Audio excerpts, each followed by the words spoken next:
The whereabouts of a top politician in the Philippines wanted by the International Criminal Court on charges of crimes against humanity remains unclear.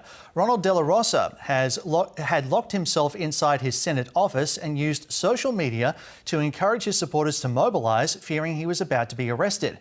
Chaos erupted when gunshots rang out inside the chamber as police and Marines moved in. Officials say De La Rosa is no longer in the Senate building, but they've yet to confirm where he is now.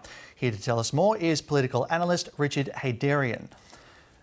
Mr. Haydarian, thanks very much for your time this evening. I'll ask the obvious question. Where is Ronald De La Rosa? Well, I mean, the bigger question is, how did Senator De La Rosa safely make it to the Senate, even though, as we know right now, the International Criminal Court actually issued a warrant of arrest against him last November?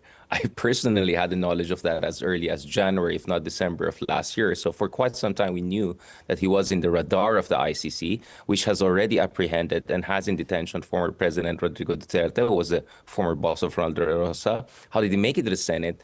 And how did he escape from Senate right now? So there's a lot of suspicion around whether there was a coordination between the authorities and the Senate leadership, which has been strongly behind Ronald De La Rosa. Of course, Ronald De La Rosa came out of semi-hiding situation in order to cast a vote, in order to allow a Senate coup to happen. Because the other backdrop to this story was that there's an ongoing Senate coup whereby supporters of Vice President Sara Duterte, who's facing a potential impeachment trial, were able to take over the leadership so that they oversee that impeachment. So it's kind of a crazy everything, everywhere, all at once kind of situation. And right now we're getting conflicting messages, whether there was a shooting between supposedly an unidentified group of people who wanted to apprehend Bato De La Rosa, or whether actually there was a failed apprehension or arrest operation, and then they tried to put a gloss on it and say, we don't know what was going on. So trust is very low, and there's a lot of suspicion that either something scripted happened or an apprehension operation actually went wrong, and therefore Bato De La Rosa was able to escape. So there were a lot of moving parts happening last night. Talk us through what we actually know went down during these events. Yeah, so actually yesterday, out of nowhere, a couple of people showed up before the media, and we were watching this live, who claimed that or suggested that they were going to finally apprehend the senator, even though the Senate leadership and the security authorities said that they're going to resist that. This was about the sanctity of the institution. And then about a few minutes later on, we heard gunshots in the second floor of the Senate. And honestly, over the past 24 hours, we're still trying to get to the bottom of this. Thankfully, I think no one was injured. There was no casualty as far as I know. But then again, I think people are wondering whether that was just a fig leaf or a cover to actually allow Senator De La Rosa to escape potential actual apprehension by the authorities. Just going back to the point that you raised earlier, so De La Rosa was hiding inside his Senate office after running away from officers who were trying to apprehend him as part of these ICC charges. He was then placed under protective custody there in the Senate building. Talk us through the legality of that. Could he have continued to stay there longer, or was his arrest always imminent? Well, his arrest should have been imminent since the ICC issued the warrant of arrest last November. So my understanding is this was a question of operational implementation and him showing up because he's a former police chief. He has many good contacts within the security services. There's an impression that he has been protected by important forces in the country. But when he showed up in the Senate, everyone asked, how did he make it all the way there?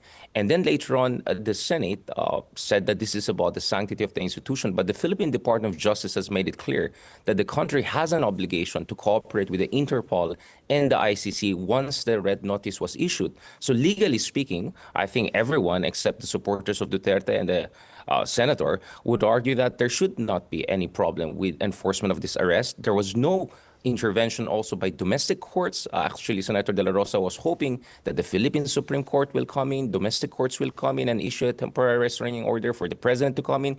None of that was forthcoming. So as far as my understanding of the law is concerned here, the Senate or the leadership in the Senate has been in obstruction of justice. And in fact, some are saying maybe the leadership of the Senate should face legal ramifications for blocking the enforcement of this valid arrest.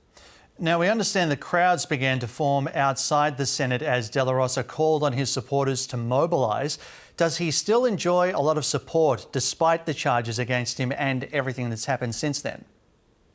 Oh, absolutely. I mean, he's known as basically the chief lieutenant of the former Filipino president, who had, at least there was one survey last year that showed 70% of Filipinos had a positive view of him, even when he was in detention in the ICC. So extremely popular, populist for that matter. In the case of Bato de la Rosa, he won a Senate seat last year, almost getting 20 million votes. And actually what made me very worried yesterday was he was using a lot of airtime. He was getting a lot of interviews by the media. And during one of these interviews, he began to sing the hymn of the Philippine Military Academy. This is the West Point of the Philippines. And my worry was that, was he inciting former veterans, his former colleagues who are in the armed forces, to come and rescue him? And then you see pictures coming out his final hours before his escape from Senate, whereby he's quite chummy and bantering with some of the police forces. So this is precisely why the ICC is coming in, because there's a concern that as long as he's in the Philippines, he's going to be protected. He's going to get a lot of sympathy. As a former police chief, as a senator who got 20 million votes, and as a lot of passionate supporters of him have been showing up in the Senate. And by the way, some of his passionate supporters reportedly attacked the car of the former Senate president who was for the apprehension of Ronald De La Rosa. So I'm not saying there's a civil war situation or potential cracks within the armed forces, but clearly, Senator De La Rosa did not hesitate from agitating for that in order to save his own skin. And that, for me, is very, very troubling.